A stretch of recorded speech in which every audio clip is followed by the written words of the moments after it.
গেল বৃহস্পতিবার ইশরাক হোসেনকে ঢাকা দক্ষিণ সিটি কর্পোরেশনের মেয়র হিসেবে শপথ না পড়ানোর নির্দেশনা চেয়ে দায়ের করা রিট খারিজ করেন হাইকোর্ট বেঞ্চ।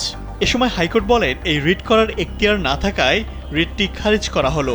একই সঙ্গে নির্বাচনী ফোরামের মামলা অন্য ফোরামে না গিয়ে এখানে আসা ঠিক হয়নি বলে উল্লেখ করেন আদালত। এর পরপরই এক তাৎক্ষণিক মন্তব্যে জাতীয় নাগরিক পার্টি এনসিপির উত্তরাঞ্চলের মুখ্য সংগঠক সার্জিস আলম ফেসবুকে একটি পোস্ট দেন। সেই পোস্টে তিনি লেখেন, মব তৈরি করে যদি হাইকোর্টের রায় নেওয়া যায় তাহলে এই হাইকোর্টের দরকার কি? এরই জেরে হাইকোর্ট নিয়ে এমন বিরূপ মন্তব্য করায় লিখিতভাবে ও সংবাদ সম্মেলন করে প্রকাশ্যে ক্ষমা চাইতে এনসিপি নেতা সার্জিস আলমকে লিগ্যাল নোটিশ পাঠানো হয়।